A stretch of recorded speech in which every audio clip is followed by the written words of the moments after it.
কক্সবাজার জেলার টেকনাফ থানার অন্তর্গত উত্তর শিলখালী দক্ষিণ পাড়া ইসলামী যুব সমাজ কল্যাণ পরিষদের উদ্যোগে 2 দিন ব্যাপী তাফসীরুল কোরআন মাহফিল 16 বছর ধরে এখানে চলছে। সবাইকে নিয়ে মহান রব্বুল ইজ্জাত আল জালালের দরবারে শুকরিয়া আদায়ের মাধ্যমে আজকের তেলাওয়াতকৃত আয়াত আমাদের আলোচনার বিষয় সোজা কথা। কি বললাম? কথা যত সোজা হবে টিকে থাকা তত কঠিন হবে। এ পৃথিবীতে যারা সোজা কথার উপরে সোজা রাস্তার উপরে ছিল তারা কি ফুল বাগানে ছিল না।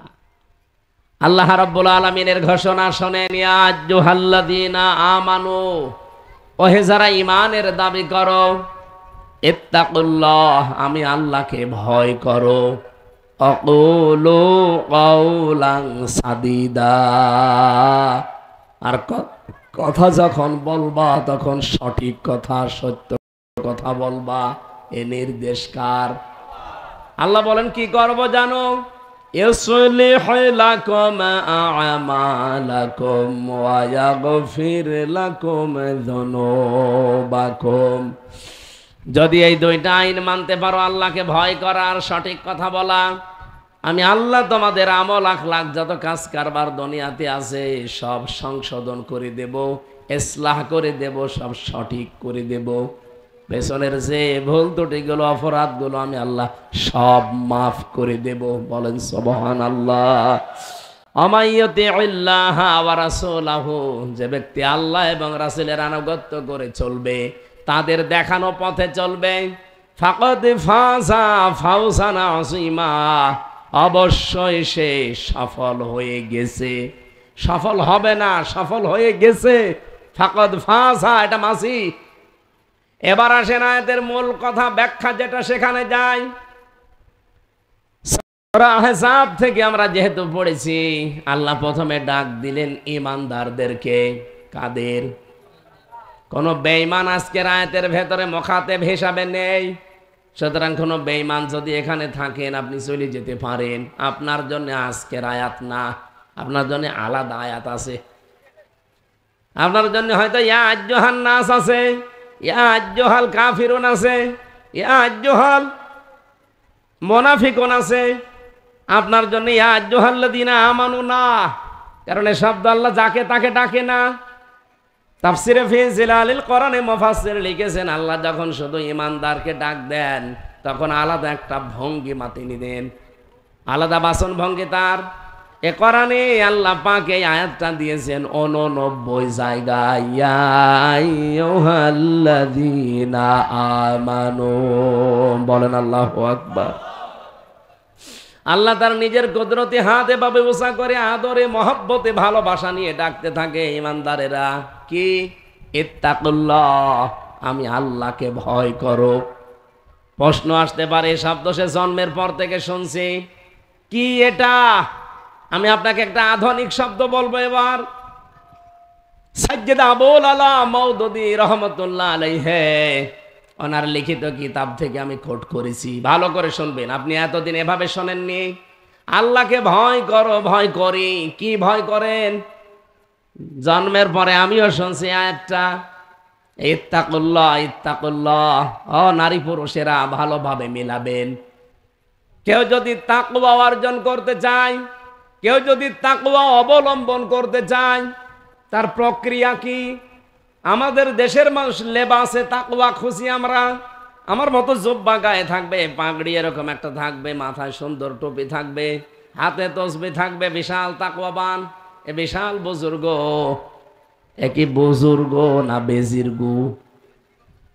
হ্যাঁ, বেশি চেনেন না? কি ওই যে মুরগি ধরে নিয়ে যায়, বেজির পায়খানাকে কি বলে? বেজিরগু। আপনাকে তো বুজুর্গ মনে হয় না বেজির্গ মনে হয়? বুজুর্গ হতে হলে এর প্রক্রিয়া কি?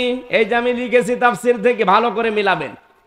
কোন মানুষ যদি পৃথিবীতে তাকওয়া অবলম্বন করতে চায়, তার প্রক্রিয়া 6টা, স্তর 6টা। জান্নাতের স্তর কয়টা? হ্যাঁ, এলাকায় মাদ্রাসা নেই?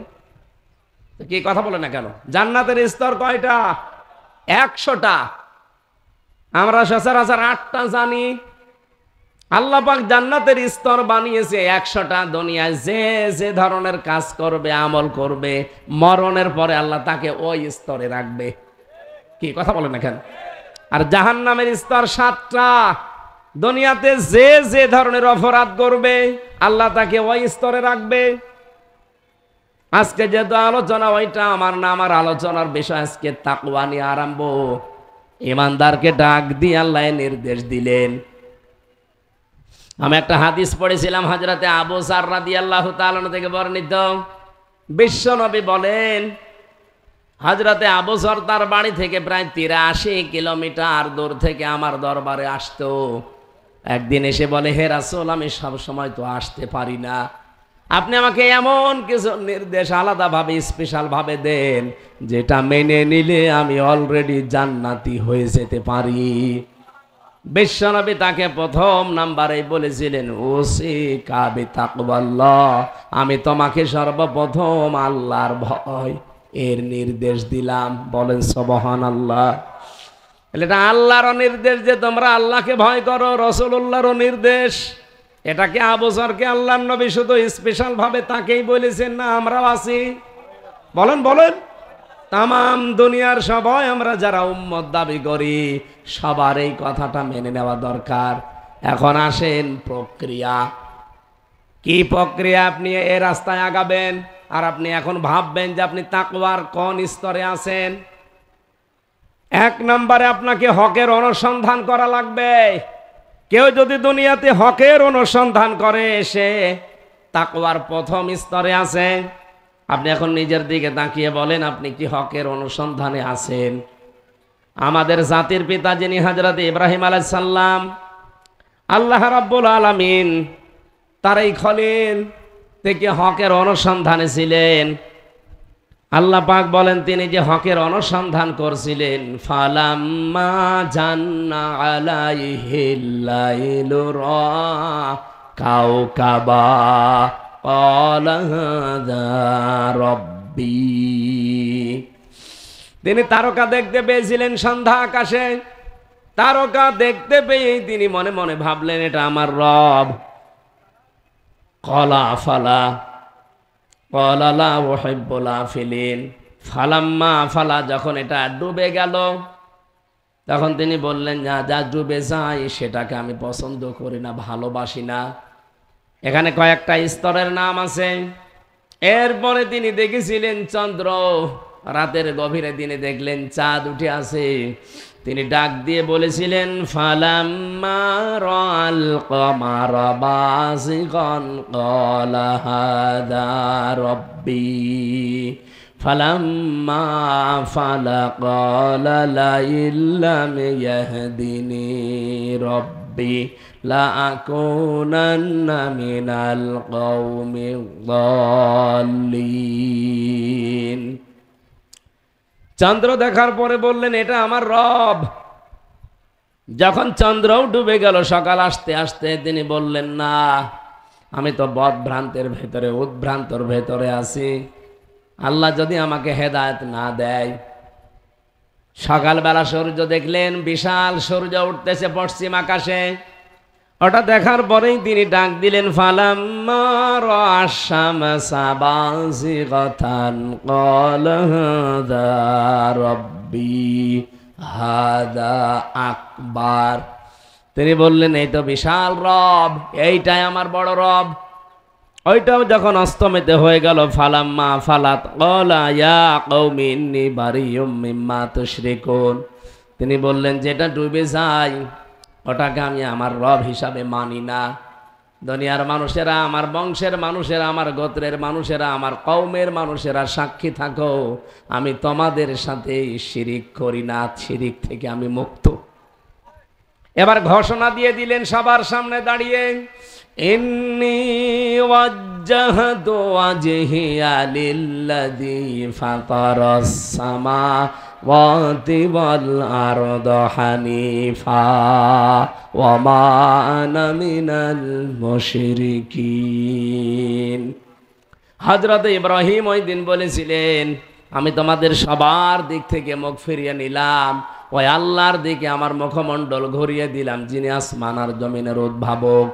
একনিষ্ঠভাবে আমি ফিরে এসেছি হানিফা। আমি লোক দেখানোর জন্যে, রিয়ার জন্যে না। কে কি বলবে ওদিকে আমি তাকাইনি, আমি সত্যি আল্লাহর দিকে একনিষ্ঠভাবে ফিরে এসেছি। অমান আমিনাল মুশরিকিন, আর আমি কিন্তু মুশরিক না। আমি কি না? আরো জোরে বলেন, আরো জোরে বলেন। এ কথাটা বলে তিনি শেষ করে দেননি। এইবার যে আয়াত পড়বো এইটাই আমি বাংলাদেশের সাথে মেলাতে চাই। আমাদের জাতির পিতা হযরত ইব্রাহিম, তিনি হক অনুসন্ধান করে করে পেয়েছিলেন। আর আমাদের দেশে মানুষকে আলেমেরা হক পথ চোখে আঙ্গুল দিয়ে দেখিয়ে দেয়, এরপরও মানতে চায় না। এক কথা বলুন। হযরত ইব্রাহিম ওই দিন ডাক দিয়ে বলেছিলেন, হাজ্জাহু কওমুহু ক্বালা তুহাজ্জুনি ফিল্লাহি ওয়া ক্বাদ হাদান ওয়ালা খাফু মা তুশরিকুনা বিহি ইল্লা আইয়াশা রাব্বি শাইআ ওয়াসিআ রাব্বি কুল্লা শাইইন ইলমা আফালা তাতাযাক্কারুন।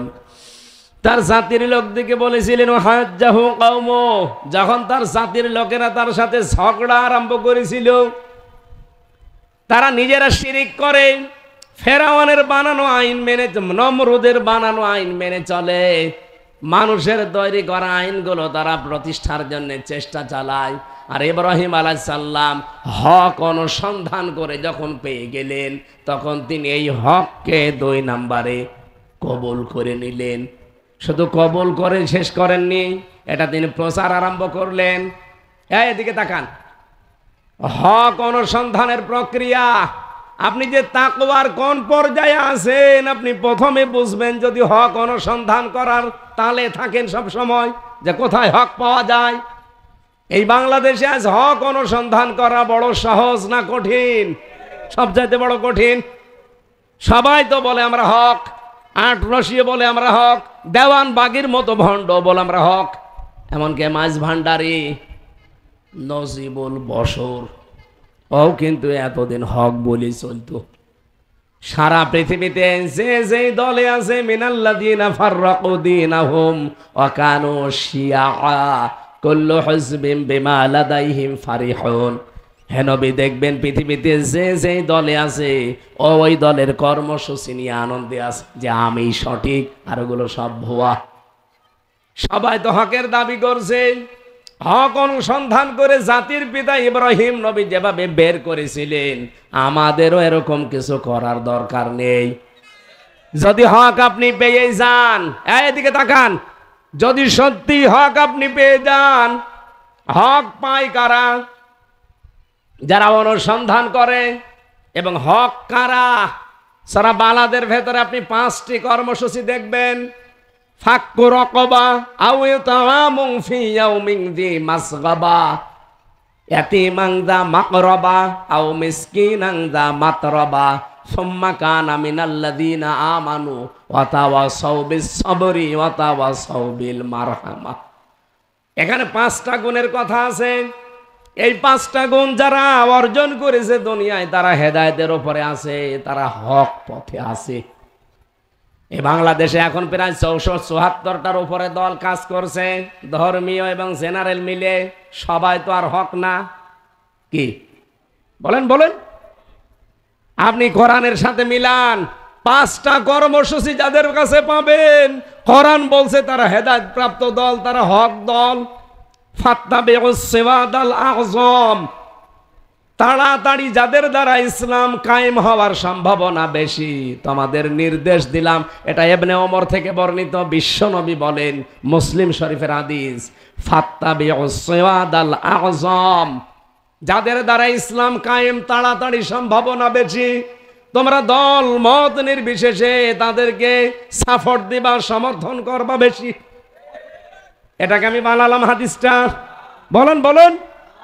ফামান সাজ্জা সাজ্জা মিন্না, কেউ যদি এই হক প্রতিষ্ঠা যাদের দ্বারা দ্রুত সম্ভব এদেরকে সাপোর্ট না করে, সে যেন নবীর উম্মত থেকে বের হয়ে যায়।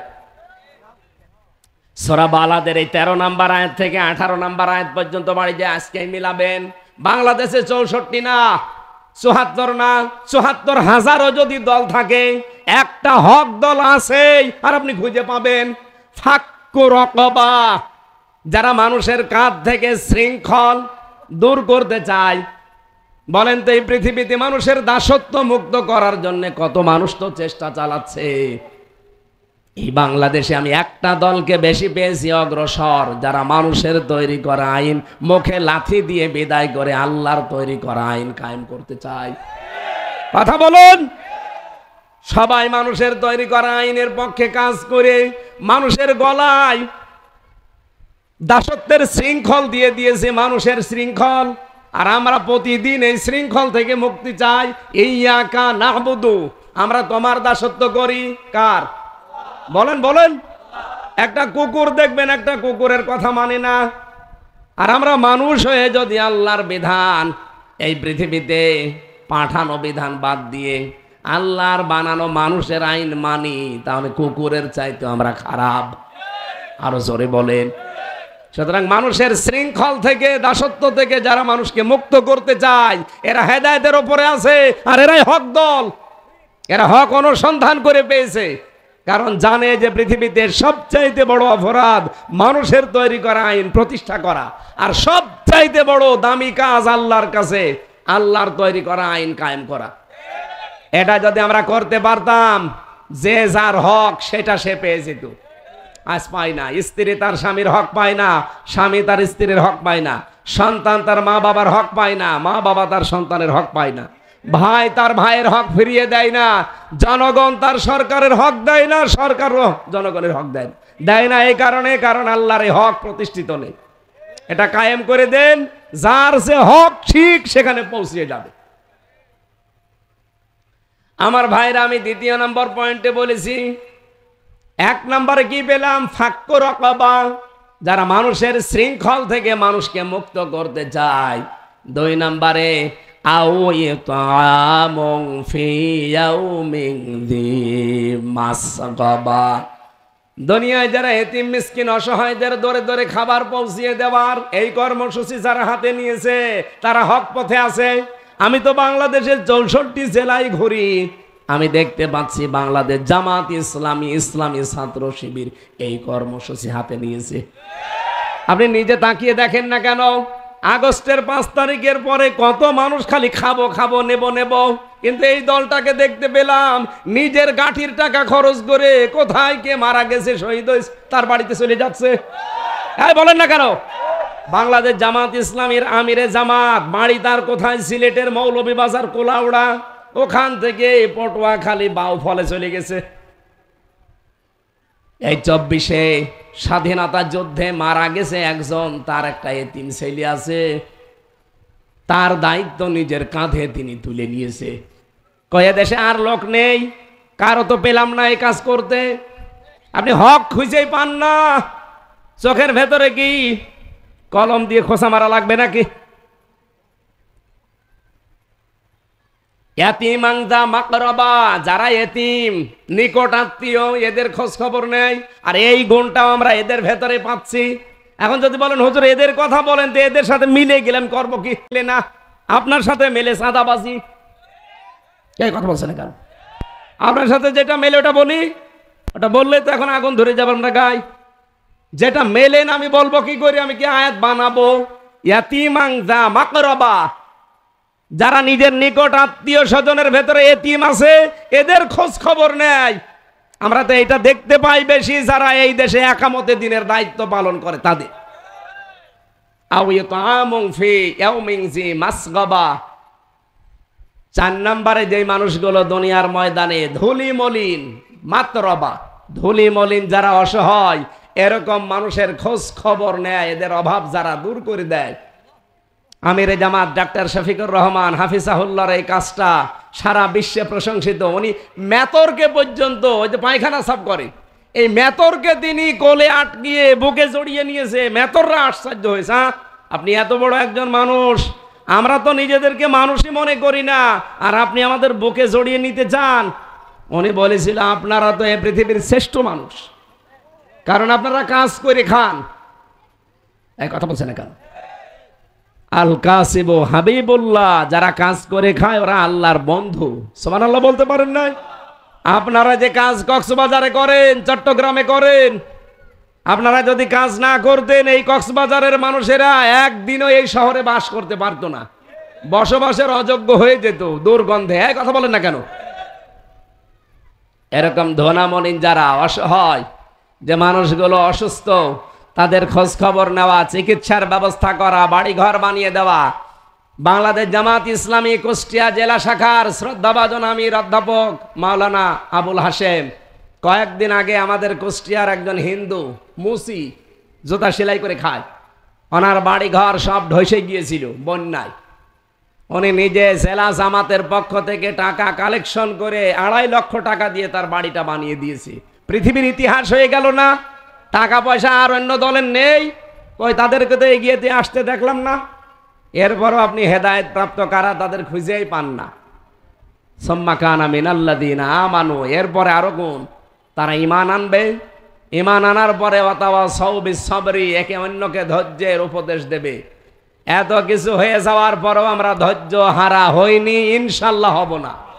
ওয়াতাওয়াসাউ বিল মারহামা, একে অন্যকে রহম দিল হওয়ার কি রহম দিল হওয়ার জন্য একে অপরকে তারা পরামর্শ দেবে, উপদেশ দেবে। উলাইকা সাহাবুল মাইমানা, এরাই হচ্ছে ডানপন্থী, আর ডানপন্থী যারা এরা জান্নাতি, এরা হেদায়েত প্রাপ্ত। সুবহানাল্লাহ বলতে পারেন না? সম্মানিত ভাইরা, আপনাদেরকে আমি আহ্বান জানাচ্ছি কোরআন দিয়ে, আমি কিন্তু বানিয়ে বলি নাই। এটা যার সাথে মেলবে সূরা বালাদের 13 থেকে 18 নম্বর আয়াত, মনে করবেন আল্লাহর ভাষায় তারা হেদায়েত প্রাপ্ত, তারা মুত্তাকি। আর যদি না মেলে কারোর সাথে, আপনি নিজেই দরকার হয় আরেকটা তৈরি করেন।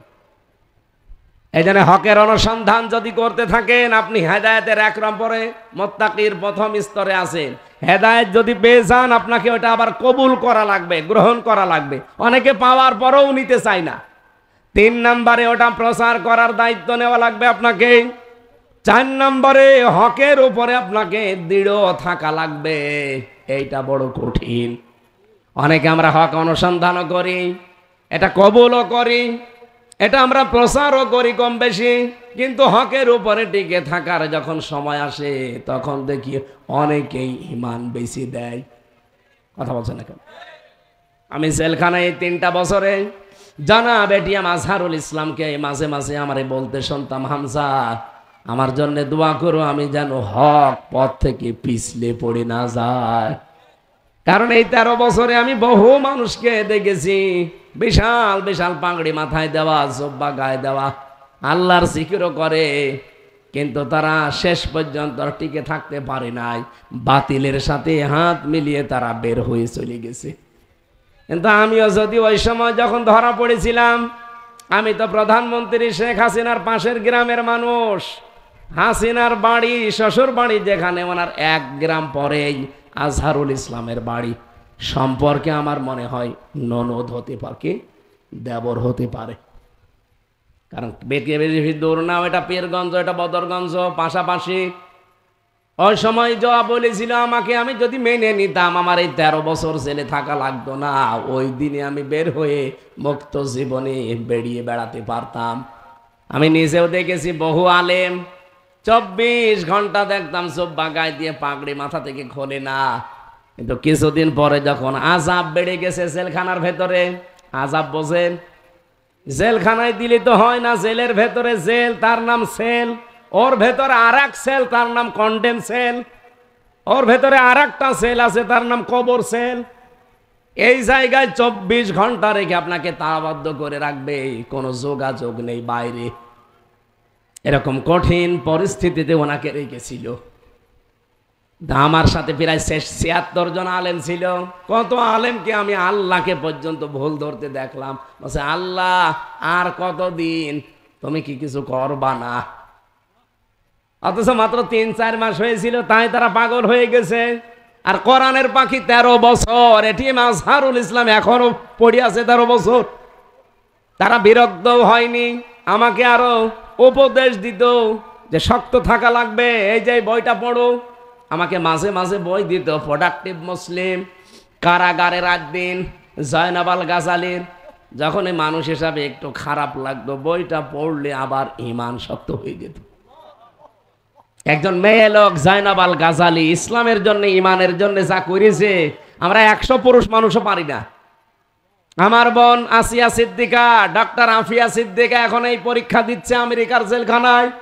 হাফেজা ডক্টর আফিয়া সিদ্দিকা, আমাদের মুসলিম বোন, উনি জেলখানার ভেতরে এই বিশ্ব নবীকে স্বপ্ন দেখেছেন। বাংলার মুসলমানেরা, যেটা বোঝাতে চাচ্ছি, হকের উপরে দৃঢ় থাকা, টিকে থাকা, এটা কিন্তু বড় কঠিন বিষয়। আমি কাছ থেকে দেখেছিলাম, এই জন্য বলছি। শহীদ আব্দুল কাদের মোল্লা রহমতুল্লাহ আলাইহি জীবন শেষ হয়ে গেছে, তারপরও তিনি হক ছেড়ে দেয়নি, তিনি টিকে ছিলেন। তার একটা চিঠি ভাইরাল হয়েছিল, তার স্ত্রীর নাম তিনি ডাকতেন আদর করে পিয়ারি বলে, পিয়ারি। চিঠিটাই লেখা আছে, পিয়ারি যেদিন দেখা করতে যাবে সর্বশেষ, ওই দিন ওনাকে সাক্ষাতে নিয়ে গেছে, যে দেখে মাগরিবের পরে উনি চা খাচ্ছে। বলছে, ও গো, তুমি এখন অসময় চা খাও? বলছে, পিয়ারি আমি রোজা ছিলাম, সারা দিন রোজা রাখার পরে আমি ইফতারি করেছি 2টা খেজুর দিয়ে, এখন এই চাটা খেয়ে নামাজ শেষ করব। আমি শুনলাম নাকি রাত 10টায় 1 মিনিটে আমার ফাঁসি। দোয়া করো আর আমাকে একটু পরামর্শ দাও তো, আমি কি ফাঁসির এই যে দড়ি গলায় যখন দেবে, এই ফাঁসির মঞ্চে যাবার সময় আমি কি লুঙ্গি পরে যাব না পায়জামা পাঞ্জাবি পরে যাব? তার স্ত্রী পিয়ারি লিখেছে, পরবর্তীতে মনে হচ্ছে উনি শ্বশুর বাড়ি যাওয়ার জন্য ব্যস্ত হয়ে গেছে। জেলখানার ভেতরে এক কারারক্ষী আমার দায়িত্বে ছিল, কুতুবউদ্দিন। আমার মাঝে মাঝে বলতো, হামজা ভাই, আমি একজনের দায়িত্বে ছিলাম ফাঁসির আগে, তার নাম শহীদ মীর কাশেম আলী রহমতুল্লাহ আলাই। ওনার যেদিন ফাঁসি হবে, মাত্র 3 ঘন্টা বাকি আছে, ওনারে বললাম, স্যার আপনি প্রস্তুতি নেন। উনি আমারে বলছে, কারারক্ষী ভাই, এখনো 3 ঘন্টা বাকি আছে, আমি 2 ঘন্টা ঘুমিয়ে গেলাম, 1 ঘন্টা আগে আপনি আমারে ডেকে দেবেন। ও বলছে, ঠিক দেখলাম ঘুমিয়ে গেছে। রাত 10টা 1 মিনিটে ওনার ফাঁসি। আমি 9টার সময় ওনাকে ডাক দিলাম, দিব্যি ঘুম থেকে উঠলেন। অথচ ওনার ছেলে ব্যারিস্টার আরমান ওই সময়ও গুম হয়ে আছে। ওনার স্ত্রী হাসপাতালের বেডে, তার দলের লোকেরা লক্ষ লক্ষ পালিয়ে বেড়াচ্ছে, কেউ জেলখানায় ভর্তি। হাজার হাজার মানুষের কর্মসংস্থান তার দ্বারা হয়েছে। কারারক্ষী আমারে নিজে বলেছে যে কোরআন আমার সামনে। আমারে বলছিল, হামজা ভাই, ওনার যে এত বড় চিন্তা মাথার উপরে, এরপরও ওনার ঘুম আসলো কি করে? আমি ওই দিন তাকে সূরা হামিম সেজদারে 30 নম্বর আয়াতটা শুনিয়েছিলাম, যে আপনি বোঝেননি, কিন্তু আমি বুঝেছি কেন তার ঘুম এসেছে। ইন্নাল্লাযীনা ক্বালু রাব্বুনাল্লাহ, যে মানুষগুলো এই কথা বলতে পারে যে আমার রব আল্লাহ, সুম্মাস্তাকামু, আর এই হকের উপরে যারা টিকে থাকতে পারে, দৃঢ় থাকতে পারে, তাতানাজ্জালু আলাইহিমুল মালায়েকা, আল্লাহ নিজে তাদের উপরে ফেরেশতা নাযিল করেন। ফেরেশতা 1-2 জন 2 জন না, মালায়েকা বহু বচন, লক্ষ লক্ষ ফেরেশতা এসে তার কানের কাছে বলতে থাকে, আল্লাহ তাখাফু ওয়ালা তাহজানু, কোনো চিন্তা করবেন না, কোনো ভয় করবেন না। কিসের চিন্তা করেন? যে আপনার ছেলে ব্যারিস্টার গুম হয়ে আছে, চিন্তা হয়। আপনার স্ত্রী হাসপাতালের বেডে কাতরাচ্ছে, আপনার কষ্ট হয়। আপনার দলের লোক পালিয়ে বেড়াচ্ছে, আপনার চিন্তা হয়। কোনো চিন্তা নেই, কোনো টেনশন নেই। এগুলোর সব দায়িত্ব আল্লাহ নিজের হাতে তুলে নিয়েছে। আবশিরু বিল জান্নাহ, ওই যে জান্নাত দেখা যাচ্ছে, ওর সুসংবাদ নেন। আল্লাতী কুনতুম তুআদুন, যার ওয়াদা আল্লাহ করেছিলেন। আমি সত্যি কথা বলছি, ওই দিন বলেছিলাম যে কারারক্ষী ভাই, কুতুব ভাই মীর কাশেম আলী রহমতুল্লাহ আলাই, অবশ্যই আল্লাহ তাকে ফেরেশতা দিয়ে এই সুসংবাদ শুনিয়েছেন। যে কোনো চিন্তা করবেন না, কোনো ভয় নেই। আপনার ছেলে গুম হয়েছে, তাতে কি ওর দায়িত্ব আল্লাহ নিয়েছে, এই জন্যে 9 বছর পরে আল্লাহ আবার ফেরত দিয়েছে। এক কথা বলেন না কেন? আপনি ভাবতে পারেন বলতে যত সহজ মনে হচ্ছে অত সহজ না। আপনি জেলখানায় থেকে দেখেন তো 5 বছর কেমন লাগে আপনার। আমি 3 বছরে হাফ পাগল হয়ে গেছি। সে বছরের পর বছর তাও আমার মতো তো এত সহজ না। তার জীবন দেখেছেন আপনি। আমাদের এই উপমহাদেশের ভেতরে ইসলামী অর্থনীতিতে যদি আপনি 10 জন মানুষ পান, তার ভেতরে মীর কাসেম আলী একজন।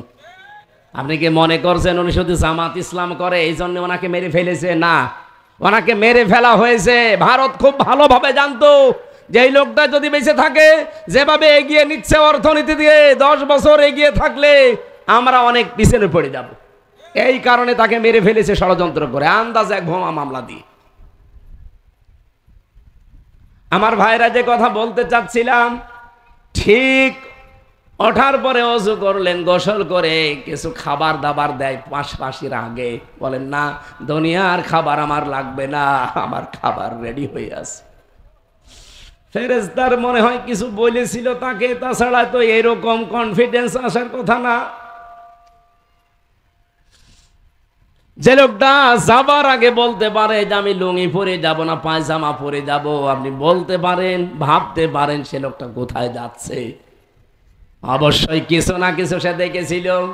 আল্লাহর কোরআনে এই কথা, তাতানা আল্লাহ কি সাম্মাস্তাকামু, যারা টিকে থাকতে পারবে হকের উপরে, আমার আল্লাহ তাদেরকে এই সুসংবাদগুলো দেবে। 4 নম্বরে পেয়েছি, শুধু টিকে থাকলে হবে না, 5 নম্বরে এই হক আপনাকে কায়েম করা লাগবে। এটা আমি বানালাম, বলেন। এটা আছে সূরা সূরার 13 নম্বর আয়াতে। এই পৃথিবীতে একমাত্র হক দিন ইসলাম। এজন্য নাকিমুদ্দিন ওয়ালা তাতাফাররাকু ফি, সবাই মিলে দিন কায়েম করো, এখানে কোনো ফতোয়াবাজি করবা না। এই বাংলাদেশে এখন একটা পরিবেশ এসেছে, ইসলামকে কায়েম করা, দিন কায়েম করার একটা পরিবেশ আল্লাহ তৈরি করে অলরেডি দিয়েছে। চরমনায়ের পীর মুফতি সৈয়দ রেজাউল করিম হাফিজাহুল্লাহ গতকালকেও বলেছে, আমরা এই দেশে বহু মানুষের শাসন দেখেছি, এবার আমরা ইসলামের শাসন দেখতে চাই। সবাই মিলে আমরা ইসলামের এক বাক্স দিতে চাই। এই জায়গায় যদি কোনো মানুষ ফতোয়াবাজি করে যে না এটা গণতন্ত্র, এটা অমুক অমুক, না, ফতোয়াবাজি এই জায়গায় করলে সেটা জানবেন ইসলামের এবং দেশের শত্রু। পিটিয়ে ওরে একেবারে আলু ভর্তা বানিয়ে ফেলবেন। কিছু শয়তান এখনো দেখছি মাথা ছাড়া দিচ্ছে। সেদিন সিলেটে 3 কোটি টাকা ওই আওয়ামী লীগের কাছ থেকে খেয়ে ফতোয়াবাজি করেছে যে জামাত ইসলাম ওদের আকীদা ঠিক নেই। পরে একজনকে ধরেছে, 12 জনের ভেতরে একজনকে ধরেছে। এমন পিটানো পিটিয়েছে, বলছে আমারে পিটাবেন না, আমি সব বলে দিচ্ছি। যে কি করেছিস বল? বলছে এই ফতোয়াবাজি করার জন্য আমাদের 3 কোটি টাকা দিয়েছে আমাদের নেতারা, এই কারণে এই কথাগুলো বলছিলাম। যারা এরকম মাথা ছাড়া দিয়ে উঠবে, বুঝবেন পেছনে কোনো দুর্বিসন্ধি আছে। আমি ওনাদেরকে পরের দিন বলেছিলাম, যাক ফতোয়া দিয়েছেন দেন, অন্তত টাকাগুলো তো হালাল হয়েছে। এরকম বিভিন্ন জায়গায় টাকা খাবেন, ফতোয়া দিয়ে হালাল করে নেবেন না। সামনে হক কায়েম করার একটা পদ্ধতি আল্লাহ আমাদেরকে একটা পরিবেশ তৈরি করে দিয়েছে। এখনো যদি আপনি সুযোগ হাতছাড়া করে ফেলেন, 100 বছরে এই সুযোগ আর আসবে না। আন্তর্জাতিক যত চাপ আছে ইনশাআল্লাহ আমরা আল্লাহকে রাখবো। আল্লাহুম্মা ইন্না নাজআলুকা ফি নুহুরিহিম ওয়া নাউযু বিকা মিন শুরুরিহিম। অবশ্যই আমার আল্লাহ এই ষড়যন্ত্রের মোকাবেলায় আল্লাহকে আমরা রেখে দিয়েছি, উনি যথেষ্ট। তো ভেতরে ভেতরে যে কাজ আছে এগুলো আমাদের করা লাগবে। 6 নম্বরে হক কায়েম হলে আপনাকে সাহায্যকারী হওয়া লাগবে। এইটা সামনে আসতেছে, এগুলো প্রক্রিয়া বললাম। হক এই পৃথিবীতে যদি কেউ তাকওয়া অবলম্বন করতে চায়, এই 6টা প্রক্রিয়া। আপনি এখন বলেন আপনি কোন ধাপে আছেন? আপনি কি অনুসন্ধানে আছেন?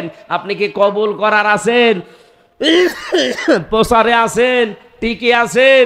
নাকি হক কায়েমের পথে আছেন? না হক কায়েম হলে সাহায্য করবেন বলে মন স্থির করেছেন? বলেন কোনটায় আছেন আপনি এখন? নিজে যেটায় আছেন হকের ওই প্রক্রিয়ায় আছেন আপনি।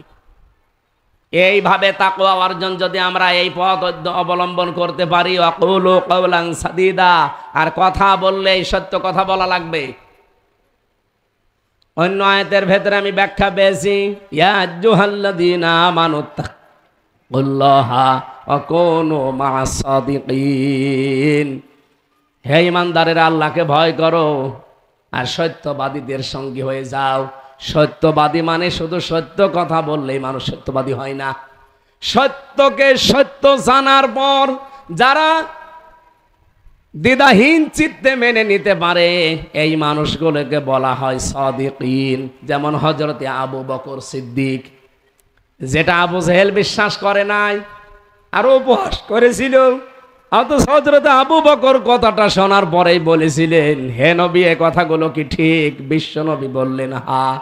তিনি বললেন, আমি এক চুল এক বিন্দু পরিমাণে অবিশ্বাস করি না, আমি বিশ্বাস করে ফেলেছি আপনার মেরাজ সত্য হক।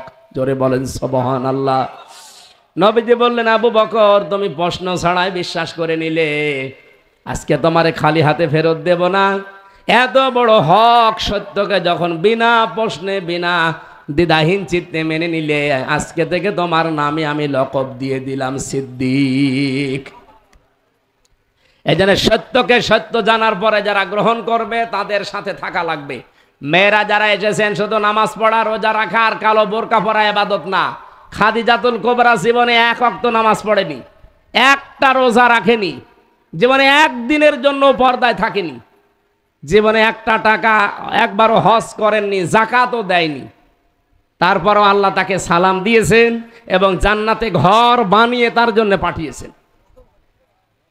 প্রশ্ন কেন দিলেন না, কেন করলেন না এগুলো? কারণ এই বিধানগুলো নাজিল হয়েছিল সব তার ইন্তেকালের পরে। কথা বুঝতেছেন? এই যে নামাজের, রোজার, পর্দার, হজের, জাকাতের এই বিধান সব নাজিল হয়েছিল তার ইন্তেকালের পরে, এজন্য উনি সুযোগ পাননি। তারপরও তাকে আল্লাহ সালাম দিয়েছেন, জান্নাতে ঘর বানিয়ে সুসংবাদ দিয়েছেন। একটা কারণ পেয়েছি, তার পুরা জীবনে আমি কয়েকবার পড়ে পেয়েছি একটাই কারণ, জীবনে কোনোদিন সাংসারিক আল্লাহর নবীর মনে তিনি কোনোদিন কষ্ট দেননি। এখানে আমরা যারা আছি, জীবনে আমাদের কোনো স্ত্রী আমাদেরকে একদিনের জন্য মনে দুঃখ দেয়নি এমন একজন স্বামী হাত তোলেন তো। এই একজন, আলহামদুলিল্লাহ। আপনি কি বউ পেয়েছেন না ফেরেশতা পেয়েছেন? হ্যাঁ, ফেরেশতা। তাছাড়া আমরা এখানে কেউ পারলাম না। এই সম্মানিত মা বোনেরা, ও কার স্বামী দেখেন তো, এটা কোন আল্লাহর ওলি? ওই একটা বাদ দিয়ে বাকি আমরা কোনো স্বামী হাত তুলতে পারলাম না। এমন কে চেয়ারে বসে আছে এরা মনে হয় বিয়ে করেনি। না, আশা করছি আপনাদেরকে আল্লাহ খাদিজাতুল কুবরার মতো যেন বানিয়ে দেন। শুধু নামাজ পড়া, রোজা রাখা আর কালো বোরকা পরা ইবাদত না। স্বামী এটা জান্নাতে যাওয়ার একটা মাধ্যম, জায়েজ কাজে তাকে খুশি রাখা লাগবে। এবার যদি প্রশ্ন ওরা উল্টিয়ে করে, হুজুর একটু বলেন তো যে জীবনে স্ত্রীর মনে একদিনের জন্য দুঃখ দেয়নি এরকম স্বামী আছে কিনা? না, নেই। প্রতিদিন আরো 8-10টা করে দুঃখ দিচ্ছি। এর পরে পক্ষে আমার এখন 7টা কথা আমি হাদিস থেকে যেগুলো নোট করেছিলাম, যে আবু যার রাদিয়াল্লাহু তাআলা আনহুকে ওই দিন নবীজি 7টা কথা বলেছিলেন, আর এক একটা কথার পরিবর্তে 2টা করে উপকার কথা বলেছিলেন। যদি তুমি আল্লাহকে ভয় করো তাহলে জীবনের যত কর্মকাণ্ড আছে সব আল্লাহ সৌন্দর্য মণ্ডিত করে দেবে, আর পৃথিবীর সৃষ্টি জগতের ভেতরে তোমার আলাদা একটা সম্মান মর্যাদা আল্লাহ বাড়িয়ে দেবে। এরকম প্রতিটি ওনাকে উপদেশ দিয়েছেন, আর 1-2টা করে উপকারের কথা বলেছিলেন। আল্লাহ আমাদেরকে আয়াতটা বাস্তবে আমল করার তৌফিক। আমার গলা আল্লাহ রাব্বুল আলামিন বলেন, ওয়ালিয়া'লামাল্লাহুল্লাযীনা আমানু মিনকুম ওয়াল্লাযীনা উতুল ইলমা দারাজাত। তোমাদের ভেতরে যারা ঈমান আনে আর যারা এলেম পায় তাদের মর্যাদা দিনের পর দিন আল্লাহ বাড়াতেই থাকে। আল্লাহ কিন্তু দারাজাত বহু বচন দিয়েছেন। ইরফা, এটা মুজারি, ইরফাউল্লাহুল্লাযীনা আমানু মিনকুম, তোমাদের ভেতরে যেই ঈমান আনবে আল্লাযীনা উতুল ইলমা দারাজাত, আর দুনিয়ায় যে এলেম পাবে, জ্ঞান পাবে, এই দুইটা গুণ যার ভেতরে আল্লাহ দেখবে, দিন যত যাবে তার মর্যাদা আল্লাহ বাড়াতেই থাকবে। তাহলে মর্যাদা মানুষের বাড়ে ইমানে আর এলেমে। এই দুইটা জিনিসের আবার কার্যকারিতা থাকা লাগবে। অনেকের ইমানও আছে, এলেমও আছে, কিন্তু বাস্তবতা নেই। মাওলানা ফরিদ উদ্দিন মাসুদ একটা নাম, এর নামের আগে মাওলানা আছে, কিন্তু এই নামের আগে মাওলানা লিখতে হলে ভেতরে যা লাগে এই জিনিসের আমল নেই। এই কথা বুঝতেছেন? জ্ঞান অনুযায়ী যারা আমল করে না আল্লাহর দরবারে এরা আলেম না। ওমান আযলামু মিম্মান কাতামা শাহাদাতান ইনদাহু মিনাল্লাহ। সূরা বাকারার 140 নম্বর আয়াতের মাঝের অংশে আছে। আল্লাহ বলেন, আমার কাছে বড় জালেম দুনিয়ায় ওই লোকটা যার কাছে আমার সাক্ষী আছে। কোরআন কার সাক্ষী বলেন তো? এই কোরআনের জ্ঞান থাকার পরও যারা এই সাক্ষীটা বাস্তবে আমল করে না, এগুলো চেপে রাখতে চায়, গোপন করে, এরা আল্লাহর কাছে বড় জালেম। ওনার জ্ঞান ছিল কিন্তু জ্ঞানটা কাজে লাগায়নি। জালেমের 5-8 গোলাম ছিল। ওনার এই বাংলাদেশে টার্গেটই ছিল একামতের দিন। কি করে এদের বিরোধিতা করা যায়, এদেরকে মানুষের সামনে কালার করা যায়, এদেরকে কি করে ডোবানো যায়, ওনার প্রতিদিনের কর্মসূচি এটা ছিল। এই জন্য আল্লাহ এরকম পৌঁছিয়ে দিয়েছে। এই জন্য জ্ঞান অনুযায়ী যারা আমল করে না ওরা কিন্তু বড় জালেম। ওরা কি পৃথিবীর সৃষ্টি জগতের ভেতরে আল্লাহ তার প্রতি একটা ঘৃণা তৈরি করে দেয়। আমরা আজ বাংলাদেশে 15.5 বছরে যারা এগুলো করেছিলেন তাদেরকে এই জাতি কিন্তু ঠিক ওই জায়গায় নিয়ে গেছে। আমরা আগামীতে শিক্ষা নিতে চাই, কেউ যেন এরকম বাতিলের 5-8 গোলামি না করে। আমার কথা বুঝতেছেন? সুতরাং যারা সম্মান মর্যাদা পেতে চান, ইমান মাস্ট বি আনা লাগবে। আর ইমান আনতে হলে কয়েকটা কাজ আগে করা লাগে, ওইগুলো আমরা করি না অনেকে। কেউ যদি ইমান আনতে চায়, কোরআনে কারীম তাকে জানিয়েছে, ফামাইয়াকফুর বিত্তাগুতি ওয়া ইউমিন বিল্লাহ। ইমান আনতে চাও আগে তাগুত ছেড়ে দাও। প্রশ্ন আসতে পারে, তাগুত কাকে বলে? মা মানা তাগুত লুগাতান ওয়া শারহান। আমি তাগুতের অর্থ পড়েছি 4টা। 1 নম্বরে তাগুত হচ্ছে ওই শক্তি যে নিজে আল্লাহর বিধান মানে না, অন্য কেউ মানবে মানতেও দেয় না। এটা 15.5 বছরে অলরেডি আমরা দেখেছি। নিজেও মানতো না, কেউ যে মানবে মানতেও দিত না। কি কথা বলে না কেন? প্রশ্ন আসতে পারে, কই নামাজ তো নিজেও পড়তো, আমাদেরও পড়তো, মসজিদ বানিয়েছে 560টা, আর আপনি একই বলেন? আরে ভাই, মসজিদকে বাবার টাকা দিয়ে বানিয়েছে, সব তো সৌদির টাকা। এ মসজিদের পেছনে কি উদ্দেশ্য ছিল আপনি জানেন? আর কয়েকদিন যেতে দিতেন, ওখান থেকে বাবার নামে খুতবা তৈরি হতো। আমি 2016 সালে একবার হজে গিয়ে আরাফাতের ময়দানের পাশে মসজিদে নামিরা, এখানে কাবার ইমাম খুতবা দিচ্ছিলেন। অনেক উচ্চারণ করলেন খুতবার ভেতরে শহীদ জিয়াউর রহমান। ও বলছে নাউজুবিল্লাহ, এই লোকটা যে শহীদ এমনি বলে নাই। বাংলাদেশে বঙ্গবন্ধুকেও মানুষ মেরে ফেলেছে, জিয়াউর রহমানকেও মেরে ফেলেছে। আজ পর্যন্ত কোনো মানুষের মুখে শুনেছেন যে শহীদ বঙ্গবন্ধু? না, আমি তো শুনিনি। কিন্তু জিয়াউর রহমানের নাম শুনলে মানুষ বলে শহীদ জিয়াউর রহমান। কি দুইজনকে 2 রকম নামে ডাকে কেন? দুইজনকেই তো মানুষ মেরে ফেলিস। কারণ শহীদ এই শব্দটা যার তার নামের আগে পরে দেওয়া ঠিক না। আমরা যদিও অনেকের নামে লাগিয়ে দেই। শহীদ কত বড় কঠিন শব্দ জানেন? এটা এত মর্যাদা আল্লাহ দিয়েছেন শহীদদের। কেউ যদি শহীদ হয় আপনি বলতে পারবেন না যদি মরে গেছি। ওয়ালা তাকুলু লিমা ইউকতালু ফি সাবিলিল্লাহি আমওয়াত। আল্লাহ বলেন এ কথা কখনো বলবি না যে শহীদ যারা ওরা মরে গেছে, বালা হায়াউন, ওরা জীবিত। ওয়ালাকিল্লা তাশউরুন, কিন্তু তোমরা টের পাও না। সূরা আলে ইমরান 169 নম্বর আয়াতের আল্লাহ আরো বেশি আর এক ধাপ বাড়িয়ে বললেন, এত মুখ দিয়ে বলা যাবে না, অন্তরেও ধারণা করা যাবে না। ওয়ালা তাহসাবান্নাল্লাযীনা কুতিলু ফি সাবিলিল্লাহি আমওয়াতা। যারা শহীদ হয় কেউ যেন ধারণাও না করে যেন মরে গেছে। বালা হায়াউন ইনদা রাব্বিহিম ইরযাকুন, বরং তারা জীবিত এবং আমি আল্লাহ তাদেরকে রিজিক দেই। সুবহানাল্লাহ বলতে পারেন না? শহীদ এই শব্দটা অনেক দামি শব্দ। কাবার ইমাম কেন জিয়াউর রহমানের নামে কথা বললেন? এই যে লক্ষ লক্ষ হাজী সাহেব আমরা পাড়া পৃথিবী থেকে যাই, যে নিম গাছের নিচে আশ্রয় নেই, এটা জিয়া গাছ বলা হয় ওই দেশে, সাজারাত জিয়া, জিয়া ট্রি বলে। এই লোকটা এই কাজটা করেছিল, হাজার হাজার গাছ নিয়ে ওখানে না গিয়েছে। 40, 42, 45 ডিগ্রি সেলসিয়াস চলে, ওই প্রচন্ড গরমে একটু ছায়া পেলে যে কি আনন্দ লাগে, কি মজা লাগে। যে লোকটার কারণে এই কাজটা হয়েছিল তার নাম জিয়াউর রহমান।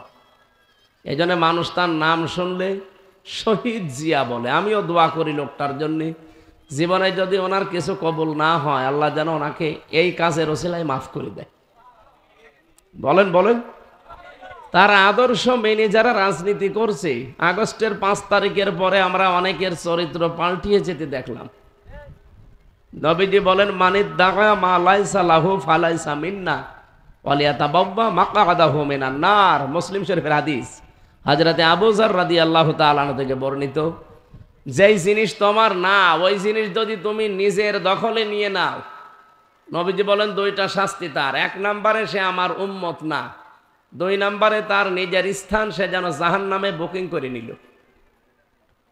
আগস্টের 5 তারিখের পরে এই হাদিসের বাস্তব আমরা অনেক মানুষের জীবনে পেয়েছি। অনেকেই দেখলাম বাবা শাহজালাল সব হালাল করে নিল। ওই জিনিস কি আপনার? আপনি যে জোর করে দখল করে নিলেন অথবা চাঁদাবাজির মাধ্যমে, ছিনতাইয়ের মাধ্যমে নিয়ে নিলেন, এরকম চরিত্র দেশে অনেকের ছিল না? এখনো আছে না? আপনি নামাজ পড়তে পারেন, রোজা রাখতে পারেন, হজ করে আসতে পারেন, আল্লাহর কসম আপনি নবীর উম্মত আর নেই। ফালাইসা মিন্না, আপনি বের হয়ে গেছেন। আপনি রাগ না করে নিজেকে সংশোধন করেন। এটা যদি রেকর্ড হচ্ছে তো শুধু টেকনাফে না, সারা বাংলাদেশে এই চরিত্র যাদের আছে, এমন এই দখলদার, এই পৃথিবীর নিকৃষ্ট জাতি এখন এই ইহুদিরা।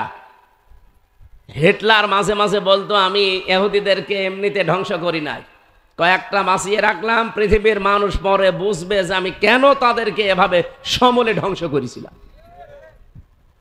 তার সাথে উইনম্যান এই লোকটা সহযোগী ছিল, সে বুদ্ধি দিয়েছিল, কিন্তু পরবর্তীতে সে পালিয়ে ব্রাজিলে ছিল, কিন্তু রক্ষা করতে পারে নাই। তাকে ব্রাজিলে যাবার পরে চাষবাস করে খেত, এই এরকম একটা গ্রাম্য এলাকায় এসে চাষ করে খেত।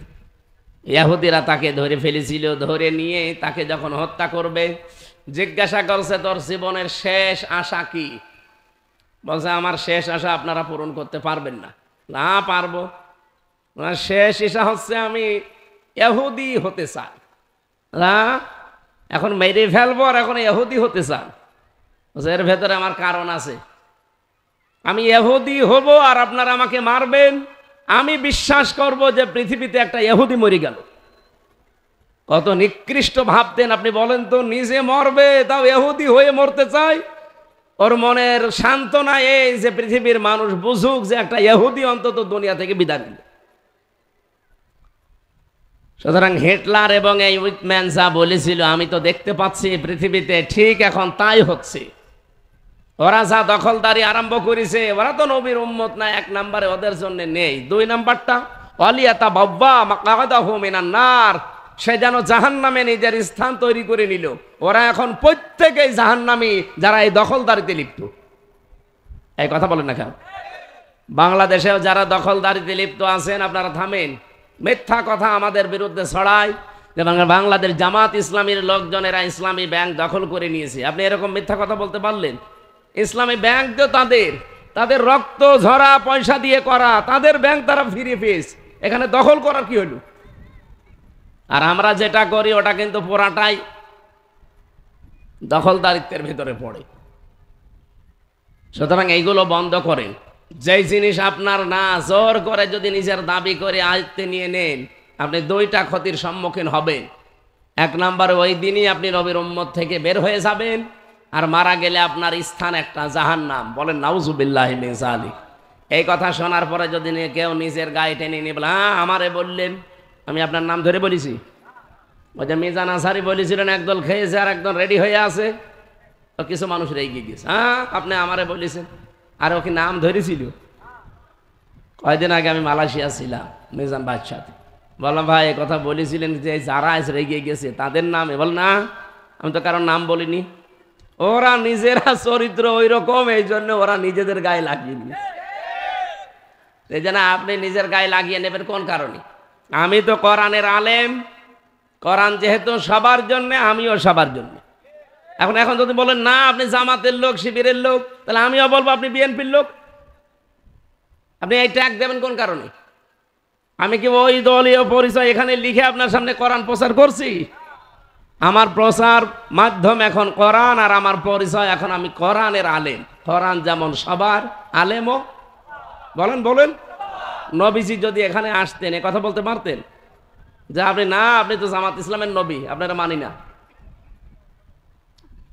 নিজের যদি একটু সংশোধন হওয়ার নিয়ত থাকে, আজকের তেলাওয়াত কিন্তু আয়াতে তথ্যগুলো আসবে, আশা করছি আপনি পরিবর্তন হবেন ইনশাআল্লাহ। তাহলে আজকে থেকে আমরা সম্মান যদি সত্যি পেতে চাই, আমাদের ঈমান আনা লাগবে। আর ঈমান আনার আগে কাজ হচ্ছে তগুতকে ছেড়ে দেওয়া। তগুত কি? নিজে মানে না আল্লাহকে, অন্য মানবে, মানতেও দেয় না। তাহলে এরকম শক্তি যদি এদেশে থাকে, অবশ্যই সেখান থেকে মুখ ফিরিয়ে লা ইলাহা ইল্লাল্লাহু মুহাম্মাদুর রাসূলুল্লাহ বলা লাগবে। এরকম শক্তি যদি আবার দেশে মাথা ছাড়া দেয়, সেখানে থাকা যাবে? বলেন বলেন। আমার মনে হয় আপনি কথা বুঝে ফেলেছেন। এরপরেও যদি কেউ বলেন আমি না বোঝার ভান করে বসে আছি, এদিকে আসেন, আসেন। কানের নিচে এমন জোরে দুইটা দেব না, আপনি সব টের পেয়ে যাবেন। আমার ভাইরা, ঈমান আনার আগে যেহেতু একটা কাজ করা লাগে, আমরা জানলাম তগুত ছেড়ে দেওয়া লাগে। আমরা তগুত ছেড়ে দিয়ে ঈমানের দাবি আজকে থেকে করব, যেন দাবিটা সত্য হয়। অনেকের দাবি তো সত্য না, মিথ্যা। 2 নম্বরে আল্লাযীনা উতুল ইলমা, যারা ইলম পেয়েছে, জ্ঞান পেয়েছে। এলেম আর জ্ঞান আমি তো কয়েকজনের নাম বইয়ে ফেললাম, তারাও এলেম পেয়েছিল, কিন্তু তাদের আর সম্মান নেই। কুকুরকে দেখলে যেভাবে মানুষ ঘৃণা করে, এই শোলাকিয়ার সাবেক নামধারী ইমাম মাওলানা ফরিদ উদ্দিন মাসুদ, এদের নাম শুনলে মানুষ এদের দেখলে ঠিক ওইভাবে ঘৃণা করে। কারণ কি? তারাও তো জ্ঞানী মানুষ। জ্ঞানী হলেই হবে না, জ্ঞান অনুযায়ী তারা আমল করে না। কি? আপনাকে আলেম হতে হলে জ্ঞান অনুযায়ী কাজ করা লাগবে। জ্ঞান অনুযায়ী দুনিয়াতে যারাই কাজ করেছে আপনি দেখেন তাদের মর্যাদা, সম্মান আমার আল্লাহ দিন যত চাই দুনিয়াতে নেই, তাতে কি আল্লাহ বাড়িয়েই দেয়। আমাদের কোরআনের বাকি আল্লামা সাইদি রহমতুল্লাহ আলাই কোরআনের জ্ঞান অনুযায়ী আমল করেছিল, আমার আল্লাহ এখন নেই সে, কিন্তু দিন যত যায় তার জন্য মানুষ বর দোয়া করে না দোয়া করে? আমি তো বর দোয়া শুনি না, যেখানে যায় দেখি অন্তত দোয়া করে, কান্নাকাটি করে, অথচ তিনি আজ নেই। দিন যত যাবে যারা জ্ঞানের ওপরে আমল করেছে, পৃথিবীতেও থাকুক আর না থাকুক, মাস্ট বি তার সম্মান মর্যাদা আমার আল্লাহ বাড়াবে না, বাড়াতেই থাকবে। এরফা মোজারে। এবার আসেন, এই যে আয়াত পড়েছিলাম আপনাদের সম্মান বৃদ্ধি করার জন্য, এবার ফানা লাকা যিকরাক, এই আয়াতের পরে 2টা আয়াত আছে। এটা বলি আমি আয়াতের তাফসিরে চলে যাচ্ছি, ভালো করে শুনবেন। ফাইন্না মাআল উসরি ইসরা, ইন্না মাআল উসরি ইসরা। খুব ভালো করে শোনেন ভাই। আল্লাহ তাআলা উসরুন শব্দটা বলার আগে আলিফ লাম দিলেন, এর আগে মা দিলেন, এর আগে ইন্না দিলেন, এর আগে ফা দিলেন। তাফসীর পড়তে গিয়ে আমি মিলিয়েছি, এতগুলো শব্দ না দিয়ে আল্লাহ উসরুন ইসরুন এতটুকু বললে হয়ে যেত। কেননা উসরুনের আগে আলিফ লাম দিয়ে মারেফা করে নির্দিষ্ট করে কেন দিলেন? আর ইসরা এটা না কেরা রেখেছেন অনির্দিষ্ট। যতগুলো তাফসীর আমি মিলিয়েছি আমি ক্লিয়ার হইনি, শেষে তাফসীরে ফি জিলালিল কোরআন থেকে আমার কাছে এটা ক্লিয়ার হয়েছে। আল্লাহ পাক জানাতে চেয়েছেন, অবশ্যই পৃথিবীতে যদি কেউ একটা কষ্ট সহ্য করে 3টা কারণে, আবার বলছি, আপনি যদি দুনিয়াতে একটা কষ্ট সহ্য করেন 3টা কারণে, মাস্ট বি ইসরা, এটা যেহেতু অনির্দিষ্ট না কেরা, মুফাসসির বলেন কমপক্ষে দুনিয়া আখিরাত মিলিয়ে আপনাকে আল্লাহ 70টা আনন্দ ভোগ করাবে। না, আপনি বোঝেননি। আমি কিন্তু প্রশ্ন করব আবার, আপনি কষ্ট ভোগ করলেই হবে না, কষ্টটা পাওয়া লাগবে 3টা কারণে। কয়টা? পৃথিবীতে অনেকেই কষ্ট পায় কিন্তু এই 3 কারণের বাইরে। এই জন্য তাদের কষ্টের পরে যে আল্লাহ সুখ দেবে সেটা দেয় না। কি কথা বুঝতেছেন? কে বুঝলেন বলেন? কষ্ট তো হাসিনাও পেয়েছিল। কি চলে যাওয়ার দিন কি কান্নাকাটি দেখেছেন? কষ্ট পায়নি? কষ্টের পরে যে আল্লাহ বলেন ইসরা, আমি সুখ দেব, কই সে তো সুখ পায়নি। আর 8.5 মাস চলছে, দিন যত যায় তার দুঃখ তত বাড়ে। আপনি কি বুঝেছেন? হ্যাঁ, পান খেলে হবে? পান খাওয়া বন্ধ করেন অন্তত।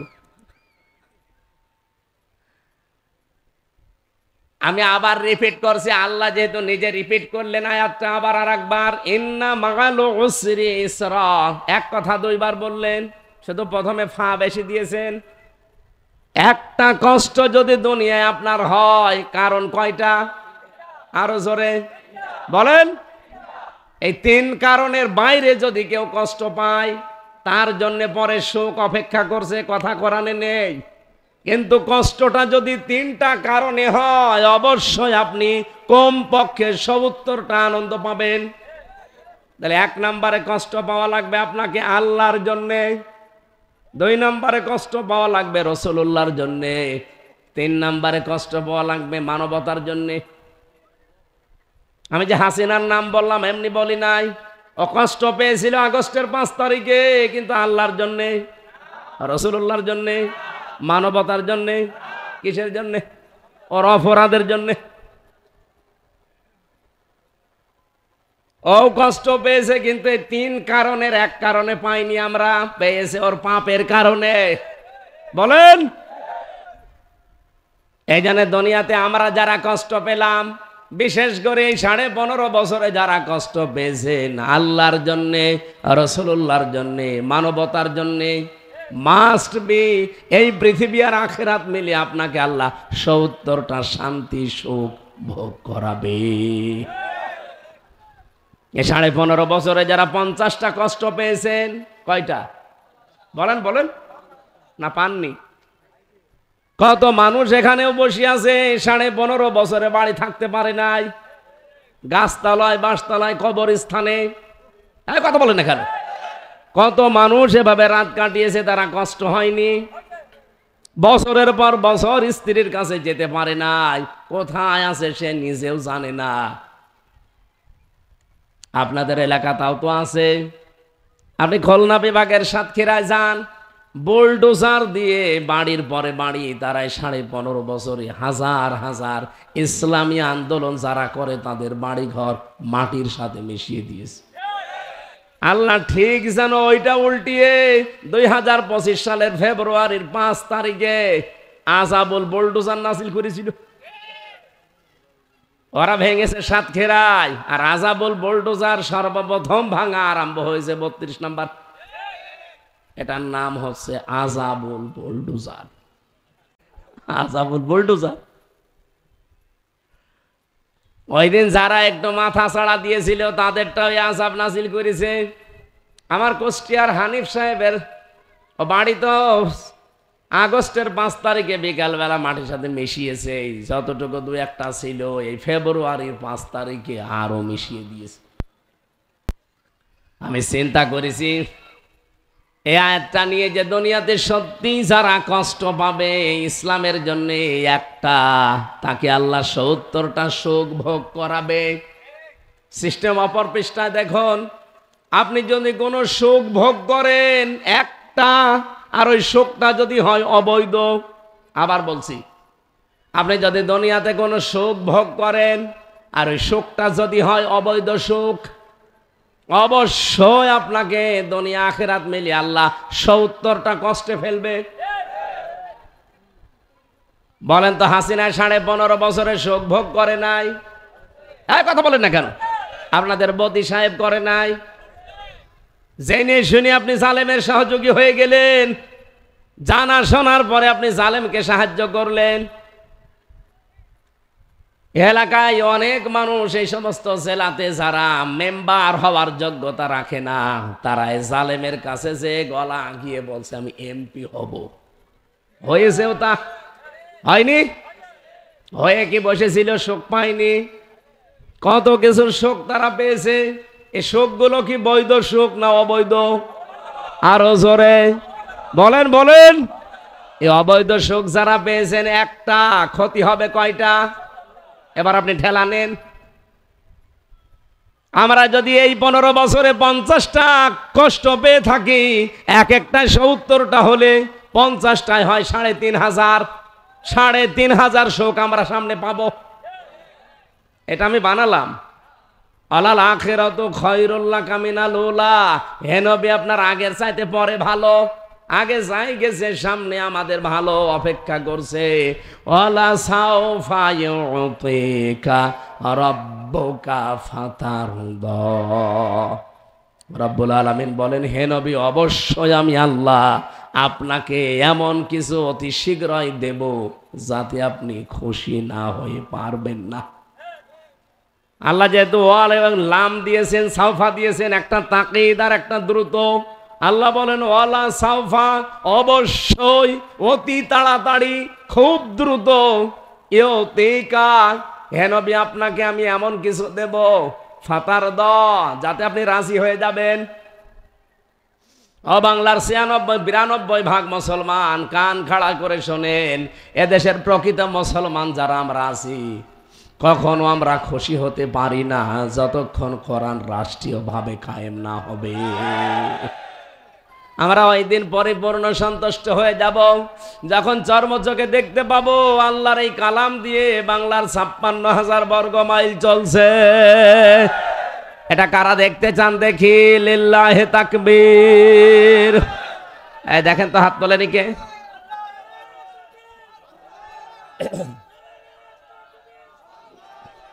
আলহামদুলিল্লাহ ভাই। খুশির সংবাদ যেহেতু ফাতার দ, আল্লাহ বলেন তুমি খুশি হয়ে যাবে, রাজি না হয়ে পারবে না। একটা খুশির সংবাদও দিচ্ছি। আগস্টের 5 তারিখের আগ পর্যন্ত, এই আওয়াজ কমে গেল মানে, জেনারেটর দেবেন আর কি হাসিনা দেবেন, তাড়াতাড়ি দেন। আমার গলা বসে গেলে সমস্যা আছে। মাইক্রোসফট খ্রিস্টানরা চালায়, সারা পৃথিবীর 257টা দেশের রিপোর্ট দিয়েছে। এই এপ্রিল মাসের আজকে 10 তারিখ না, 1 তারিখে ওরা রিপোর্ট লাগিয়েছে তামাম দুনিয়ার 257টা দেশের, বাংলাদেশও আছে তার ভেতরে। আগস্টের 5 তারিখের আগ পর্যন্ত এই দেশে মাত্র 100 জনের 15 জন চাইতো এ দেশে ইসলাম কায়েম হোক, তার ভেতরে আনোয়ারি সাহেব একজন। এই কথা বলছে না কেন? এখন এই 8 মাস, এই 4.5 দিন হচ্ছে, এখনো 5 দিন হয়নি। এই 8 মাস 4 দিনের ব্যবধানে এখন বাংলাদেশে 100 জনের 66 জন মানুষ চাচ্ছে দেশে ইসলাম কায়েম হোক। এমনি দাদার মাথা খারাপ হয়ে গেছে। 54 বছরে কোনোদিন দাদা হাত জোড় করেছে? অথচ 3 দিন আগে করলো। কথা বলছেন কেন? ব্যাংককে দেখেছেন না, ডক্টর মোহাম্মদ ইউনূসকে দেখে আগেই দাদা আমার হাত জোড় করে বসে, অথচ এতদিন আমারই হাত জোড় করা লাগতো।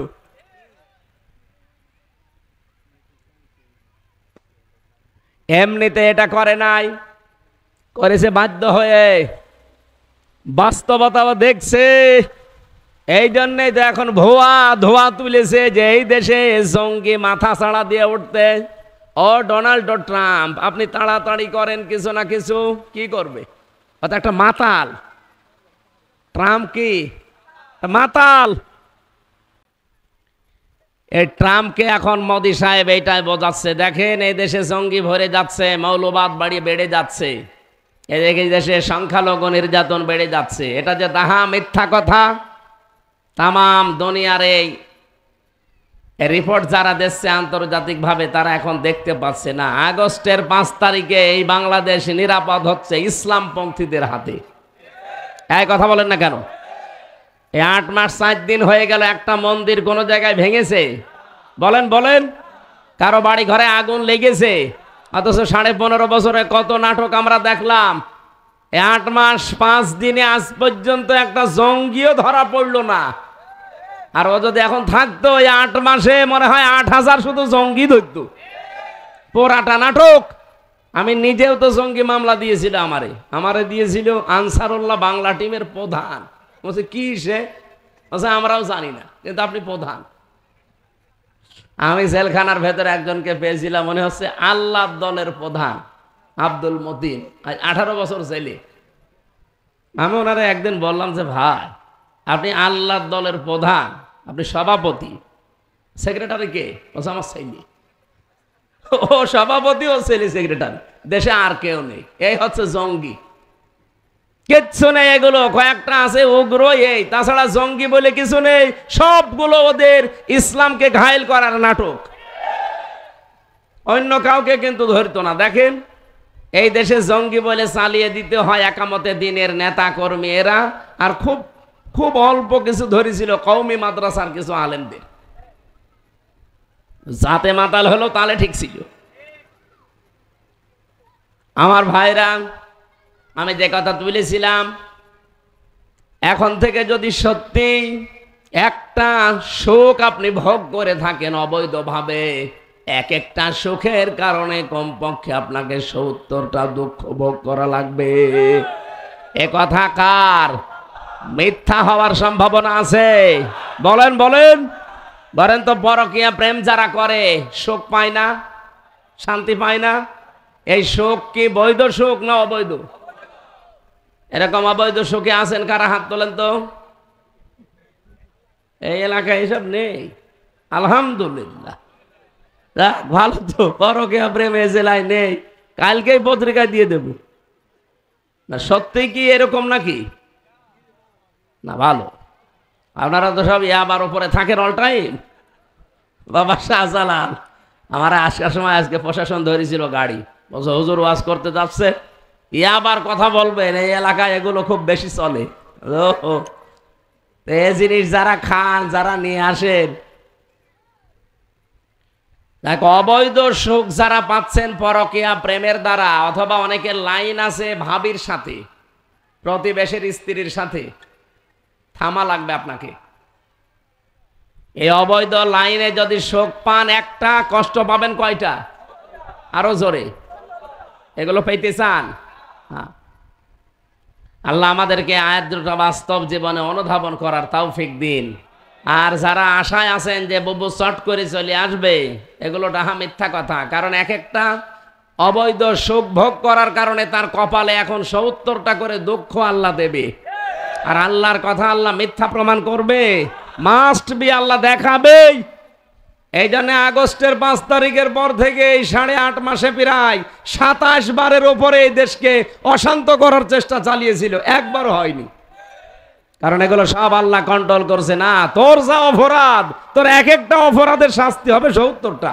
আগে তোর হয়ে যাক, তারপরে চট করি। ও এখনই বলছে চট করি।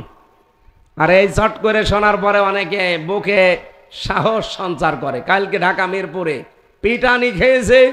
চোর তো মানুষ কি মারা মারে, ওরে আরো বেশি মেরিস। ওই বুবুর সাথে লাইন করে একটা বিশৃঙ্খলা তৈরি করার চেষ্টা ছিল। ছাত্র জনতা এখন অনেক সজাগ। ধরার পরে এমন পিটানো পিটিয়েছে, দেখলাম একেবারে গরু ছাগলের মতো রক্ত বের হচ্ছে। ওরা পিটিয়ে মেরেই ফেলা দরকার শয়তান। দেশকে যারা অস্থিতিশীল করতে চায়, এই জন্য আমার আয়াত আমি পড়েছিলাম যে সম্মান মর্যাদা যে দুইটা জিনিসের ভেতরে আল্লাহ লুকিয়ে রেখেছেন, আল্লাহ এই মানুষগুলোর সম্মান দুনিয়া আখেরাতে যেন এইভাবে বাড়িয়ে দেন। বলেন আমিন।